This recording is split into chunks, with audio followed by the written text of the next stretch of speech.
आधुनिकीकरण आणि संरक्षण उत्पादनाच्या आत्मनिर्भरतेवर लक्ष केंद्रित करून गेल्या 11 वर्षात देशाच्या संरक्षण क्षेत्रात लक्षणीय बदल झाल्याचं पंतप्रधान नरेंद्र मोदी यांचं प्रतिपादन. केंद्रीय मंत्र्यांसह भाजप शासित मुख्यमंत्री आणि उपमुख्यमंत्री आजपासून पत्रकार परिषदांच्या माध्यमातून रालोआ सरकारच्या 11 वर्षांच्या कामगिरीचा मांडत आहेत लेखाजोखा. पंतप्रधान नरेंद्र मोदी यांच्या नेतृत्वाखालची 11 वर्ष म्हणजे विकास, सर्वसमावेशकता आणि आत्मनिर्भरतेच्या दिशेनं झालेला यशस्वी प्रवास. मुख्यमंत्री देवेंद्र फडणवीस. जोपर्यंत महायुतीचं सरकार सत्तेत असेल तोपर्यंत सामाजिक न्याय विभागाचा निधी कुठेही दुसरीकडे वर्ग केला जाणार नाही. मुख्यमंत्री देवेंद्र फडणवीस यांची स्पष्टोक्ती.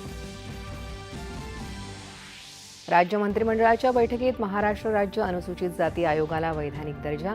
विधिमंडळाच्या येत्या अधिवेशनात यासंदर्भातलं विधेयक आणणार. केवळ हरित वाहतूक प्रकल्पासाठीचा पिंपरी चिंचवड महानगरपालिकेचा भारतातील पहिला म्युनिसिपल ग्रीन बँड मुख्यमंत्र्यांच्या हस्ते मुंबई शेअर बाजारात सूचीबद्ध.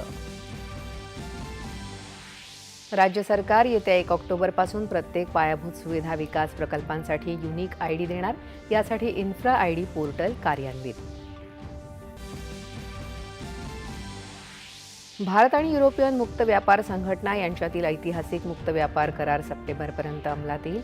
वाणिज्य मंत्री पियुष गोयल यांची स्वित्झर्लंडमध्ये घोषणा. राष्ट्रवादी काँग्रेस पक्षाचा आज 26वा वर्धापन दिन.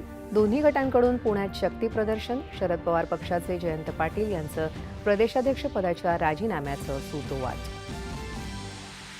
आणि अमेरिकेचे राष्ट्राध्यक्ष ट्रम्प यांच्या स्थलांतरितांबाबतच्या आक्रमक धोरणाविरोधात लॉस एंजेलिसमध्ये आंदोलन पेटलं.